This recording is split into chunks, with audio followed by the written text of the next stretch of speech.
नमस्कार विद्यार्थी मित्रांनो, स्वागत आहे तुम्हा सर्वांचं महा एक्झाम पॉईंट आपल्या एज्युकेशनल यूट्यूब चॅनलवरती. तर मित्रांनो, आपला आजचा व्हिडिओचा भाग हा 37 आहे, ज्यामध्ये आपण महाराष्ट्र BEd CET प्रवेश परीक्षेच्या मित्रांनो दृष्टिकोनातून संपूर्ण काही अतिशय महत्त्वाचे अतिसंभव प्रश्न आपण पाहत होता. तर मित्रांनो, आपल्याकडे परीक्षेच्या दृष्टिकोनातून फक्त आता शेवटचे काही दिवस शिल्लक राहिलेले आहेत. त्या दृष्टिकोनातूनच आपण संपूर्ण तुमचे टॉपिक वाईज, ज्यामध्ये आपण मेंटल ॲबिलिटी, GK GS व त्यासोबत मित्रांनो टीचिंग ॲप्टिट्यूडचे संपूर्ण काही या ठिकाणी अतिशय महत्त्वपूर्ण प्रश्न आपण पाहत आहोत. जर मित्रांनो तुम्ही आपले या मागील व्हिडिओचे पार्ट वगैरे पाहिले नसाल, तर त्या सर्व व्हिडिओची लिंक तुम्हाला मित्रांनो आपल्या चॅनलच्या डॅशबोर्डमध्ये जाऊन चॅनलला सबस्क्राईब करून त्या ठिकाणी संपूर्ण काही BEd CETचे अतिशय महत्त्वपूर्ण व्हिडिओ तुम्ही पाहू शकता. आणि मित्रांनो, परीक्षेपूर्वी प्रत्येक व्हिडिओ पाहूनच घ्या, कारण का यामधला कोणताही प्रश्न तुमच्या परीक्षेमध्ये विचारला जाऊ शकतो. आणि ज्या विद्यार्थ्यांनी आपली टेस्ट सिरीजची बॅच एनरोल केली नाही, ज्यांना टेक्निकल प्रॉब्लेम येत होता, तर मित्रांनो आपण संपूर्ण आता टेक्निकल प्रॉब्लेम सॉल्व्ह केलेला आहे. तुम्ही या शेवटच्या दिवसांमध्ये चांगल्या प्रकारे त्या ठिकाणी तयारी करू शकता. तर मित्रांनो, आपल्या आजच्या भाग 37 मधला प्रश्न क्रमांक पहिला असा काय म्हणतो पहा, जो की शिक्षक अभियोगिता म्हणजेच की टीचिंग ॲप्टिट्यूडच्या याच्यावरचा महत्त्वपूर्ण प्रश्न,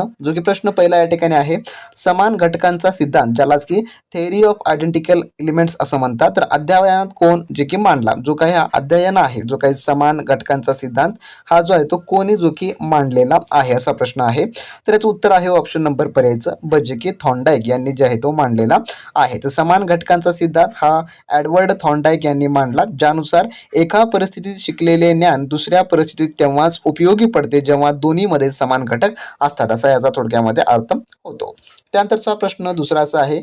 पियाजेच्या मते मुलांमध्ये विपरीत क्रिया करण्याची क्षमता कोणत्या अवस्थेत येते, तर कोण्या अवस्थेमध्ये येते? तर याचं उत्तर आहे पर्याय नंबर क, जे की मूर्त क्रियात्मक या जे की अवस्थेमध्ये येते. तर सांगायचं झालं तर पियाजेच्या मते जे बालकांचं वय असतं, ज्यामध्ये 7 ते 11 आपण असं म्हणतो, तर 7 ते 11 वर्ष वयोगटातील जे अवस्थेत मुलं असतात, त्यामध्ये जे आहे विचार उलट दिशेने करण्याची जी की क्षमता येते, ज्याला रिव्हर्सिबिलिटी असं देखील म्हटलं जातं इंग्लिशमध्ये, जे की विपरीत क्रिया आपण त्याला म्हणतो. काय वयोगटामध्ये? 7 ते 11 या वयोगटामधील. आणि तुम्हाला परीक्षेमध्ये पियाजेच्या याच्यावर देखील प्रश्न पाहायला मिळणार असेल. त्यानंतर प्रश्न तिसरा असा आहे पुढील. खालीलपैकी कोणती संरक्षण यंत्रणा नाही यापैकी? डिफेन्स मेकॅनिझम आपण त्याला म्हणतो, जे की नाही यापैकी.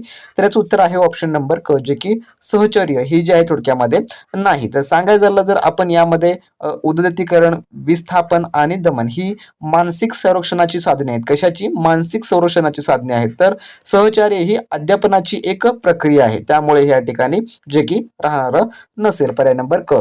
त्यानंतरचा चौथा प्रश्न आपला पुढील असा आहे. बुद्धिमत्ता हा अनुवंश आणि वातावरण यांचा गुणाकार आहे, हे कोणी सांगितले? तर यापैकी कोणी जो आहे तो सांगितलेला आहे. तर याचं उत्तर जे आहे ते आहे पर्याय नंबर जे की अ, वुडवर्थ यांनी जे आहे सांगितलेलं आहे. तर सांगायचं थोडक्यात, तर रॉबर्ट वुडवर्थ यांच्या मते व्यक्तींचा विकास किंवा बुद्धिमत्ता हा अनुवंश आणि वातावरण यांचा गुणाकार असतो, असं जे त्यांनी म्हटलेलं आहे. पर्याय नंबर अ त्याचं त्यामुळे उत्तर होणार असेल. त्यानंतर प्रश्न पाचवा आपला. Zone zone of proximal development, ज्याला आपण ZPD असं म्हणतो, ही संकल्पना कोणाशी संबंधित आहे यापैकी?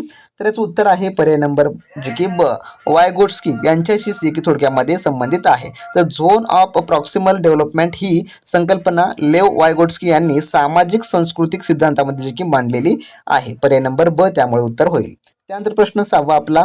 प्रकल्प पद्धती कोणत्या तत्वावर आधारित आहे? प्रकल्प पद्धत, तर याचं उत्तर आहे ऑप्शन नंबर ड, जे की प्रयोजनवाद यावर जे आहे थोडक्यामध्ये आहे. तर प्रकल्प पद्धत ही जॉन डुई यांच्या प्रयोजनवाद या तत्वज्ञानावर जे की आधारित आहे, त्यामुळे पर्याय नंबर याचं ड या ठिकाणी उत्तर होणार असेल. त्यानंतरचा प्रश्न सातवा आपला. बुद्धिमत्तेचा द्विघटक सिद्धांत कोणी मांडला यापैकी? तर याचं उत्तर आहे ऑप्शन नंबर पर्यायचं अ, जे की स्पियरमन यांनी जो आहे तो मांडलेला आहे. तर चार्ल्स स्पियरमन यांनी बुद्धिमत्तेचा द्विघटक सिद्धांत हा जो आहे तो मांडलेला आहे, ज्याला आपण G फॅक्टर आणि S फॅक्टर यामध्ये देखील त्याला ओळखतो. त्याला आपण 2 फॅक्टर असं म्हणतो. पहिला कोणता आहे? G फॅक्टर, दुसरा आहे S फॅक्टर. हे दोन्ही तुम्ही लक्षात ठेवून घ्या. त्यानंतरचा प्रश्न आपला आठवा असा आहे. मुलांच्या भाषिक विकासासाठी LAD, ज्याला आपण लँग्वेज ॲक्विजिशन डिव्हाइस असं म्हणतो, ती संकल्पना कोणी जी की दिली यापैकी? तर याचं उत्तर आहे ऑप्शन नंबर पर्यायचं ब, जे की नोम चॉम्स्की यांनी जी आहे ती दिलेली आहे. तर चॉम्स्की यांच्या मते जे आहे मुलांमध्ये जन्मताच भाषा आत्मसात करण्याचं हे साधन असते, त्यामुळे पर्याय नंबर याचं ब उत्तर होणार असेल. त्यानंतर प्रश्न आपला पुढील 9वा असा आहे. अंधेरी ही संकल्पना कोणत्या इंद्रियाशी संबंधित आहे? तर अंधेरी त्याला आपण ब्लाइंड स्पॉट असं म्हणतो. तर कोण्या आहे? तर पर्याय नंबर क, जे की डोळा याच्याशी संबंधित आहे. कारण का मानवी डोळ्याच्या दृष्टीपटलावर जिथे दृष्टी मज्जातंतू जोडलेले असतात तिथे प्रतिमा दिसत नाही, त्या भागाला अंधेरी म्हणजेच की ब्लाइंड स्पॉट असं म्हणतात. पर्याय नंबर क याचं उत्तर होईल. त्यानंतर प्रश्न 10वा आपला, अध्यापनाचे प्रगत संघटक प्रतिमान कोणी दिले? यापैकी जो आहे तो कोणी दिलेला आहे? तर याचं उत्तर आहे ऑप्शन नंबर पर्यायचं अ, जे की डेव्हिड आस्युबेल यांनी जे आहे ते दिलेलं आहे. तर नवीन माहिती शिकण्यापूर्वी तीच मांडणी सुलभ करण्यासाठी जी की प्रगत संघटक प्रतिमान आस्युबेल यांनी जे आहे ते दिलेलं आहे. त्यानंतरचा प्रश्न 11वा आपला, गॅस्टॉल्ट या जर्मन शब्दाचा अर्थ काय होतो? तर गॅस्टॉल्ट याचा, तर याचं उत्तर आहे पर्याय नंबर जे की क, त्याचा अर्थ होतो समष्टी किंवा पूर्णत्व. तर गॅस्टॉल्ट हा जर्मन शब्द असून त्याचा अर्थ आपल्याला मी सांगितलेला आहे, ज्याला आपण समष्टी किंवा त्याला आपण संपूर्ण आकार होल असं देखील त्याला आपण म्हणतो. त्यानंतरचा प्रश्न आपला 12वा, कोहलरने कोणत्या प्राण्यावर आपला प्रयोग जे आहे ते केलेला होता? यापैकी कोणाने? कोहलरने. तर याचं उत्तर आहे पर्याय नंबर क, जे की चिंपांजी या जे आहे प्राण्यावर केलेला होता. सांगायचं झालं तर ओल्फ गँग कोहलर यांनी सुलतान नावाच्या चिंपांजीवर जे आहे आपले मर्मदृष्टी अध्यापनाचा प्रयोग जो आहे तो केलेला होता. पर्याय नंबर क याचं उत्तर होणार असेल त्यामुळे. त्यानंतर प्रश्न 13वा आपला, शास्त्रीय अभिसंधानचे जनक कोण आहेत? तर ज्याला आपण क्लासिकल कंडिशनिंग असं देखील म्हणतो, त्याचे जनक कोण आहेत? तर याचं उत्तर जे आहे ते आहे ऑप्शन नंबर पर्यायचं ब, जे की पावलाव हे जे आहे थोडक्यामध्ये आहेत. पूर्ण नाव त्यांचं इव्हान पावलाव आहे. त्यांनी त्यांच्या कुत्र्यावरील प्रयोगामुळे शास्त्रीय अभिसंधान सिद्धांताचं जनक जे आहे त्यांना म्हटलं जातं. पर्याय नंबर ब याचं उत्तर होणार असेल. तर जे कोणी विद्यार्थी आपली बीएड सीईटी साठी स्पेशली आपली टेस्ट सिरीजची बॅच किंवा लाईव्ह रेकॉर्डची बॅच मित्रांनो तुम्ही जॉईन केला नसाल, तर उर्वरित दिवसांमध्ये तुम्हाला चांगला अभ्यासक्रम करून चांगल्या प्रकारे तुमची तयारी करायची असेल तर मित्रांनो डिस्क्रिप्शन बॉक्समध्ये ऑफिशियली ॲपची लिंक दिली आहे, त्यावर तुम्ही क्लिक करून संपूर्ण काय मित्रांनो आपली टेस्ट सिरीजची बॅच इनरोल करू शकता किंवा ज्यांना लाईव्ह रेकॉर्ड हवा आहे ते देखील मित्रांनो तुम्ही जॉईन करू शकता. कारण का त्यामध्ये आपण संपूर्ण तुमच्या परीक्षेचे जे काही अतिसंभव प्रश्न आहेत किंवा PYQ प्रश्न आहेत, पेपर फॉर्मॅटची तयारी असो, पेपर कोणत्या प्रकारचा असतो, काय लेवल असतो, हे सर्व काही तुम्हाला त्यामध्ये अतिशय सोप्या भाषेमध्ये मित्रांनो आपण समजावून सांगितलेलं आहे. तर ज्या कोणी विद्यार्थी मित्रांना जॉईन करायचं आहे, चांगल्या प्रकारे अभ्यास करायचा आहे, तयारी करायची आहे उर्वरित दिवसांमध्ये, त्यांनी लगेच आपली ॲप्लिकेशन डाउनलोड करून घ्या आणि त्यामधल्या आपल्या टेस्ट सिरीजच्या बॅचमध्ये टेस्ट सिरीज बॅच इनरोल करू शकता किंवा आपल्या पेड बॅचेसच्या सेक्शनमध्ये तुम्ही संपूर्ण लाईव्ह प्लस रेकॉर्डची बॅच मित्रांनो जॉईन करू शकता. तर ज्यांना जॉईन करायचं आहे त्यांनी लगेच आपली ॲप डाउनलोड करा आणि मित्रांनो चांगल्या प्रकारे तयारीला लागा. त्यानंतरचा पहा पुढचा प्रश्न आपला काय म्हणतो की एखाद्या विद्यार्थ्याची मानसिक वय 12 आणि शारीरिक वय 10 असेल तर त्याचा बुद्ध्यांक किती असेल, ज्याचा आपण IQ असं म्हणतो. तर IQ हा किती असेल? तर याचं उत्तर आहे ऑप्शन नंबर पर्यायचं ब, जे की 120 जे की असणारा असेल. त्यानंतरचा प्रश्न 15वा, क्रिएटिव्ह प्रामुख्याने कशाशी संबंधित आहे? जे काही क्रिएटिव्हिटी आपण त्याला म्हणतो, सृजनशीलता मराठीमध्ये. तर क्रिएटिव्हिटी प्रामुख्याने कशाशी संबंधित आहे? तर याचं उत्तर आहे पर्याय नंबर ब, जे की अपसारी विचार याच्याशी जे की थोडक्यामध्ये संबंधित आहे. तर क्रिएटिव्हिटी ही एकाच समस्येवर अनेक प्रकारे विचार करण्याची जे की क्षमतेशी संबंधित आहे. त्यानंतरचा प्रश्न 16वा आपला, RT 2009 नुसार शिक्षकाने आठवड्याला किमान किती तास काम करणे बंधनकारक आहे? तर यापैकी तर याचं उत्तर आहे ऑप्शन नंबर ब, जे की 45 तास काम करणं आवश्यक आहे. त्यानंतर 17वा प्रश्न, अध्यापनाची पंचपदी कोणी जी आहे ती मांडलेली आहे? तर याचं उत्तर आहे पर्याय नंबर अ, जे की हबर्ट यांनी जी आहे ती मांडलेली आहे. तर जॉहान हबर्ट यांनी अध्यापनाच्या 5 पायऱ्या जे की मांडलेल्या आहे, ज्यामध्ये पहिला आहे प्रस्तावना, दुसरा आहे विषय प्रतिपादन, तिसरा आहे तुलना, चौथा आहे सामान्यीकरण आणि पाचवा आहे उपाययोजना. ह्या संपूर्ण 5 पायऱ्या जे की जॉहान हबर्ट यांनी मांडलेल्या आहेत. त्यानंतरचा आपला पुढील 18वा प्रश्न, किंडरगार्टन पद्धतीचे जनक कोण आहेत? तर किंडरगार्टन पद्धतीचे जनक, तर याचं उत्तर आहे ऑप्शन नंबर पर्यायचं ब, जे की फ्रोबेल यांनी जे आहे जे की मांडलेला आहे. तर फ्रेडरिक फ्रॉबेल यांनी लहान मुलांसाठी किंडरगार्टन ही खेळातून शिक्षणाची जी की पद्धत जी आहे ती सुरू केलेली आहे.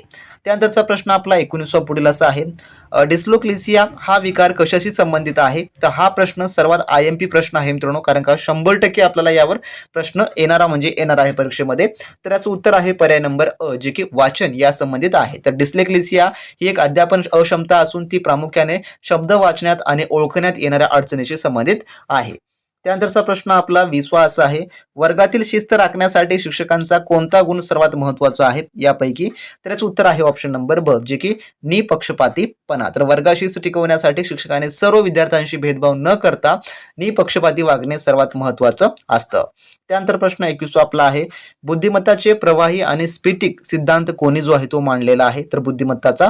तर याचं उत्तर आहे पर्याय नंबर ब, जे की रेमंड कॅटेल यांनी जो आहे तो मांडलेला आहे. त्यांनी बुद्धिमत्तेचे प्रवाही आणि स्फटिके असे दोन प्रकार जे की सांगितलेले आहेत. त्यानंतर 22वा प्रश्न, ऑपरेशन फ्लड जसे दुधाशी संबंधित आहे तसे ऑपरेशन ब्लॅकबोर्ड हे कशाशी संबंधित आहे? तर याचं उत्तर आहे ऑप्शन नंबर पर्यायचं क, जे की प्राथमिक शिक्षण याच्याशी संबंधित आहे. तर ऑपरेशन ब्लॅकबोर्ड ही योजना प्राथमिक शाळांमध्ये किमान सोयीसुविधा पुरवण्यासाठी सुरू करण्यात आलेली होती. तर ही महत्त्वपूर्ण आहे, लक्षात ठेवून घ्या प्रश्न. त्यानंतर 23वा प्रश्न, अध्यापनाच्या कोणत्या स्तरावर पाठांतरावर सर्वाधिक भर जो आहे तो दिला जातो? तर याचं उत्तर आहे ऑप्शन नंबर पर्यायचं अ, जे की स्मृतीसर यावर जे आहे तो दिला जातो. शिक्षणाच्या सुरुवातीच्या स्तरावर जे आहे माहिती लक्षात ठेवण्यावर भर थोडक्यात दिला जातो.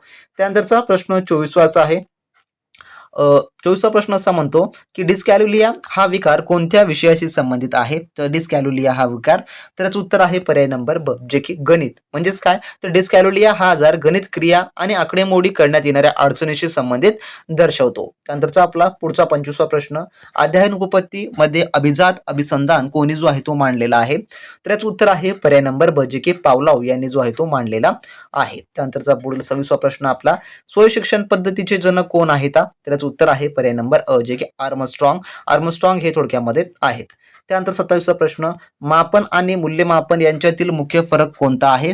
तर याचं उत्तर आहे ऑप्शन नंबर ब, जे की मूल्यमापन व्यापक असते हे जे थोडक्यामध्ये आहे. त्यानंतर 28वा प्रश्न, मायक्रो टीचिंग मध्ये अभिप्रायानंतर पुढची पायरी कोणती असतं? तर याचं उत्तर आहे ऑप्शन नंबर ब, जे की पुनर्नियोजन ही जे आहे थोडक्यामध्ये असतं. ज्यामध्ये सांगायचं झालं तर अध्यापन, अभिप्राय आणि पुनर्नियोजन व त्यानंतर पुनराध्यायन अशी जी थोडक्यामध्ये ही काय पायरी असते. त्यामुळे पर्याय नंबर ब हे याचं उत्तर होणार असेल. त्यानंतर 29वा प्रश्न, शिक्षकाने वर्गात प्रश्न विचारण्याचं मुख्य कारण काय आहे? तर याचं उत्तर आहे पर्याय नंबर ब, जे की विद्यार्थ्यांचं लक्ष वेधणे. कारण का अध्यापन करताना मुलांचं अवधान टिकवून ठेवण्यासाठी प्रश्न विचारणे उपयुक्त ठरते, जेणेकरून विद्यार्थ्यांचं लक्ष हे आपल्या शिकवण्यावर असणं आवश्यक असतं. त्यामुळे त्यानंतर प्रश्न 30वा आपला, इन्क्लुसिव्ह एज्युकेशन ज्याला आपण समावेशित शिक्षण असं म्हणतो, तर ते म्हणजे काय आहे? तर याचं उत्तर आहे ऑप्शन नंबर ब, जे की सामान्य आणि विशेष गरजा असणाऱ्या. तर त्याला असं म्हटलं जातं. तर जे काही सामान्य आणि विशेष गरजा असणाऱ्या मुलांना एकत्रित शिकवणे, सर्वांना शिक्षणाची समान संधी देणे म्हणजे की समावेशित शिक्षण होय. त्यानंतर 31वा प्रश्न, बुद्धिमत्ता मोजण्यासाठी पहिली चाचणी कोणी तयार केली यापैकी? तर याचं उत्तर आहे ऑप्शन नंबर पर्यायचं अ, जे की सायमन आणि बिनेप यांनी जे की केलेली आहे. तर 1905 मध्ये पहिली बुद्धिमत्ता चाचणी अल्फ्रेड बिने आणि थिओडोर सायमन यांनी जी आहे ती तयार केलेली आहे. त्यानंतरचा प्रश्न 32वा, अध्यापन ही कोणती प्रक्रिया आहे खालीलपैकी? तर याचं उत्तर आहे ऑप्शन नंबर ब, जे की त्रिलक्षी आहे. तर अध्यापनात शिक्षक, विद्यार्थी आणि पाठ्यक्रम हे 3 घटक महत्त्वाचे असतात. त्यानंतर आपला 33वा प्रश्न, प्रकल्प पद्धतीमध्ये पहिली पायरी कोणती आहे यापैकी? तर याचं उत्तर आहे पर्याय नंबर ब, जे की परिस्थिती निर्माण करणे. तर प्रकल्प सुरू करण्यापूर्वी विद्यार्थ्यांसाठी तशी परिस्थिती किंवा समस्या निर्माण करणे ही पहिली पायरी आहे. त्यानंतर 34वा प्रश्न आपला, NEP 2020 नुसार शालेय शिक्षणाची नवीन रचना कोणती आहे? तर याचं उत्तर आहे ऑप्शन नंबर पर्यायचं ब, जे की 5+3+3+4 ही जी आहे थोडक्यामध्ये आहे. तर NEP 2020 नुसार 10+2 ऐवजी आता 5 वर्ष पायाभूत, 3 वर्ष पूर्व प्राथमिक, 3 वर्ष माध्यमिक आणि 4 वर्ष उच्च माध्यमिक अशी जी आहे ती रचना केलेली आहे. पर्याय नंबर ब त्यामुळे उत्तर होईल. त्यानंतरचा 35वा प्रश्न, अध्यापन अक्षमता हा शब्द सर्वप्रथम कोणी जो आहे तो वापरलेला आहे? तर याचं उत्तर आहे ऑप्शन नंबर पर्यायचं, जे की सॅम्युअल कर्क यांनी जो आहे तो मांडलेला आहे. तर कधी मांडलेला आहे असं विचारल्यास तर 1963 मध्ये त्यांनी सर्वप्रथम जे आहे हा शब्द वापरलेला होता, ज्याला आपण लर्निंग डिसॅबिलिटी असं म्हणतो. त्यानंतरचा आपला 36वा प्रश्न, मानसशास्त्राची पहिली प्रयोगशाळा कोणी जी आहे ती स्थापन केलेली आहे? तर याचं उत्तर आहे पर्याय नंबर जे की अ, विलियम वुंट यांनी जी आहे ती केलेली आहे. तर 1879 मध्ये जर्मनीतील लिपिझिंग येथे पहिली मानसशास्त्रीय प्रयोगशाळा जी आहे ती स्थापन केलेली आहे. त्यानंतरचा 37वा प्रश्न, क्रिएटिव्ह थिंकिंग मध्ये खालीलपैकी कशाचा समावेश होतो? तर याचं उत्तर आहे पर्याय नंबर ब, जे की अपसारी विचार याचा जो आहे थोडक्यामध्ये होतो. त्यानंतर 38वा प्रश्न, शाळा व्यवस्थापन समितीचे अध्यक्ष कोण असतात? ज्याला आपण SMC असं देखील म्हणतो. तर याचं जे उत्तर आहे ते आहे पर्याय नंबर जे की याचं ब पालक हे जे आहे थोडक्यामध्ये असतात. त्यानंतरचा आपला 41वा प्रश्न, RT 2009 नुसार खाजगी शाळांमध्ये गरीब मुलांसाठी किती टक्के आरक्षण असतं? त्याचं उत्तर आहे पर्याय नंबर क, जे की 25% थोडक्यामध्ये असतं. तर RTI कायद्यानुसार खाजगी विनाअनुदानित शाळांमध्ये 25% जागा दुर्बल घटकांसाठी राखीव जे की असतात. त्यानंतर आपला 40वा प्रश्न, बुद्ध्यांक ही संकल्पना कोणी जी आहे ती मांडलेली आहे? त्याचं उत्तर आहे पर्याय नंबर अ, जे की विल्यम स्टर यांनी जी आहे ती मांडलेली आहे 1992 मध्ये. त्यानंतरचा 41वा प्रश्न, ब्लूम यांच्या वर्गीकरणानुसार सर्वोच्च स्तर कोणता आहे? तर याचं उत्तर आहे पर्याय नंबर ब, जे की मूल्यमापन. तर ब्लूमच्या मूळ वर्गीकरणानुसार मूल्यमापन हा बोधात्मक क्षेत्रातील सर्वोच्च स्तर मानला जातो. त्यानंतर आपला 42वा प्रश्न, मल्टिपल इंटेलिजन्सीचा सिद्धांत कोणी जो आहे तो दिलेला आहे यापैकी? तर याचं उत्तर आहे पर्याय नंबर अ, जे की हॉवर्ड गार्डनर यांनी जो आहे तो थोडक्यामध्ये दिलेला आहे. तर त्यांनी बहुविध बुद्धिमत्ता सिद्धांत मांडून बुद्धिमत्तेचे 8 ते 9 प्रकार त्यांनी सांगितलेले आहेत. त्यानंतर 43वा प्रश्न, अध्ययन अनुभवाचे त्रिकोण कोणी जो आहे तो मांडलेला आहे? तर याचं उत्तर आहे एडगर डेल यांनी जो आहे तो मांडलेला आहे. त्यानंतर 44वा प्रश्न, लॉ ऑफ इफेक्ट अध्ययनात कोणी जो आहे तो दिलेला आहे?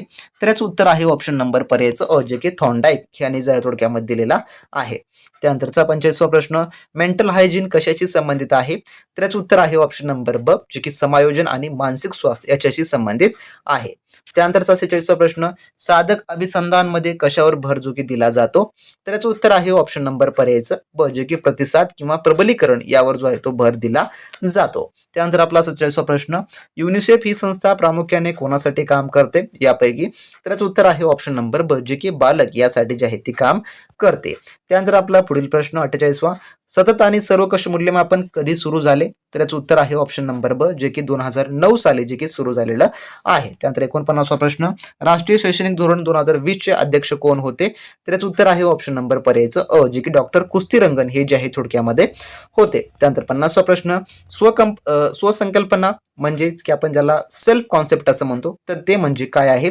तर याचं उत्तर आहे ऑप्शन नंबर ब, जे की स्वतःबद्दलची जाणीव. तर स्वतःबद्दलची जाणीव म्हणजे काय? स्वतःच्या क्षमता, गुण आणि दोषामध्ये असणारी जी आपली समजूत आहे, म्हणजे त्याला आपण स्वसंकल्पना असं म्हणतो. पर्याय नंबर ब याचं उत्तर होणार असेल. तर असे मित्रांनो आजच्या व्हिडिओमधले आपण टॉप 50 क्वेश्चन्स पाहिलेले आहेत, जे की आम्हाला प्रत्येकी प्रश्न तुमच्या येणाऱ्या बीएड सीईटीच्या एक्झामसाठी मित्रांनो अतिशय महत्त्वपूर्ण आहे. त्यामधला कोणताही प्रश्न तुम्ही मिस केला नसेल आणि परीक्षेपूर्वी देखील एक वेळेस तुम्ही रिव्हिजन म्हणून हे प्रश्न पाहून जा. आणि ज्या विद्यार्थ्यांनी आपली अजूनही specially test series batch involve केलं नसेल तर इन्व्हॉल्व करून घ्या. चांगल्या आणि उत्तम तयारीसाठी मित्रांनो भेटू नेक्स्ट व्हिडिओमध्ये नवीन माहिती नवीन प्रश्नांसोबत.